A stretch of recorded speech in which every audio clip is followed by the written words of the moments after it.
రాష్ట్ర ప్రభుత్వం వరద నివారణ చర్యలు తీసుకోవడంలో పూర్తిగా విఫలమైపోయింది.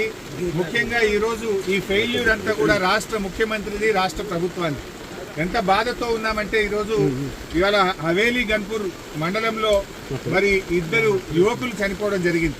వాళ్ళ పిల్లలు, ముఖ్యంగా ఇద్దరు పిల్లలు గురుకుల పాఠశాలలో చదువుతున్నారు. వర్షాల వల్ల గురుకుల పాఠశాల లీక్ అవుతా ఉంది, మీ పిల్లల్ని తీసుకుపోండి అని ప్రిన్సిపల్ ఫోన్ చేస్తే పిల్లల్ని మెదక్కు పోయి తీసుకొచ్చుకుందామని బయలుదేరి మరి ఆటోలో నడుపుతున్నటువంటి యాదగౌడు, ఆటోలో కూర్చున్న సత్యనారాయణ ఇద్దరు కూడా ఈ వరదలో ఆటో కొట్టుకుపోయి చనిపోవడం జరిగింది.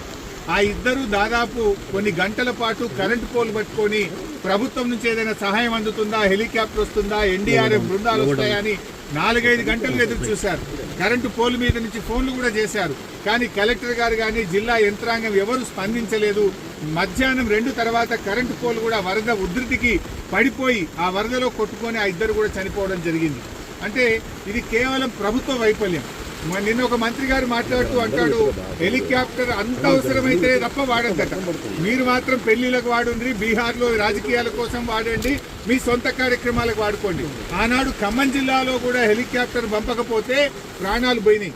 ఇవాళ మెదక్ జిల్లాలో కూడా సకాలంలో హెలికాప్టర్ రాక ప్రజల ప్రాణాలు పోయినాయి. అంటే ప్రభుత్వం ముందస్తు చర్యలు తీసుకోలేదు. నిజాం సాగర్లో ఈ వరద ఉధృతిని చూసి గేట్లెత్తి ముందుగానే నిజాం సాగర్ను ఖాళీ చేసి ఉంటే బ్యాక్ వాటర్లో ఇంత నష్టం జరిగి ఉండేది కాదు. అటు ఇంజనీరింగ్ లోపం ఉంది, ప్రభుత్వ వైఫల్యం ఉంది. నిన్న ముఖ్యమంత్రి గారు ఇంత వరదలు వస్తుంటే వీడియో కాన్ఫరెన్స్ పెట్టి అత్యవసరంగా రివ్యూ చేయాల్సిన ముఖ్యమంత్రి ఆయన మూసీ సుందరీకరణ రివ్యూ చేస్తున్నాడు.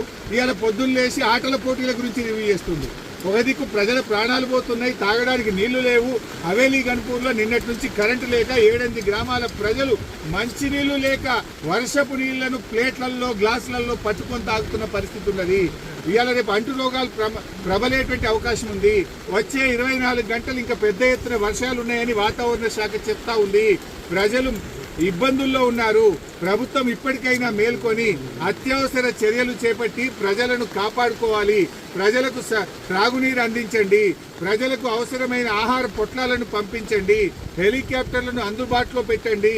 ఎందుకంటే బాగా తడిచి ఉన్నది, ఇప్పటికే నీటి ప్రవాహం ఉంది. ఇంకా వర్షం ఏమన్నా కొద్దిపాటి వర్షం ఎక్కువ పడ్డా కూడా మరి చెరువులు కానీ తెగేటువంటి ప్రమాదం ఉంటుంది. కనుక అన్ని జాగ్రత్తలు ప్రభుత్వం తీసుకోవాలని చెప్పి కోరుతా ఉన్నాం. ఏదైతే పంట నష్టం జరిగిందో ఒక్కొక్క రైతుకు ఎకరానికి 25,000 రూపాయల సహాయం అందించాలని కోరుతున్నాం. చనిపోయిన ఆ 2 కుటుంబాలకు కూడా ఒక్కొక్కరికి 25 లక్షల ఆర్థిక సహాయం అందించాలని కోరుతున్నాం. ఇక్కడే పక్కనే దూప్ సింగ్ తండా ప్రజలు తండాను వదిలిపెట్టి గుట్ట మీద ఉన్నారు. రాత్రంతా కూడా గుట్ట మీదనే ఉన్నారు. వాళ్ళకి మంచినీళ్లు లేవు, మొత్తం కూడా అక్కడికి చేరుకోలేదు. వెంటనే ఆ దూప్ సింగ్ తండా ప్రజలు గుట్టల మీద ఉన్నారు, వాళ్ళను కూడా కాపాడాలని, వాళ్ళకి భోజనాలు, మంచినీళ్లు అందించాలని చెప్పి ప్రభుత్వాన్ని డిమాండ్ చేస్తున్నారు. సో ఈరోజు నిన్న ఇద్దరు ఆ వరదలో కొట్టుకుపోయారు. అందులో బెస్త సత్యనారాయణ డెడ్ బాడీ ఇప్పటి వరకు దొరికింది. ఇంకా యాదగౌడు డెడ్ బాడీ ఇంతవరకు దొరకలేదు. ఎన్డీఆర్ఎఫ్ బృందాలను పంపించి వెంటనే యాదగౌడు యొక్క మృతదేహాన్ని మరి వెతికి కుటుంబ సభ్యులకు అందించాలని కూడా ప్రభుత్వానికి కోరుతుంది.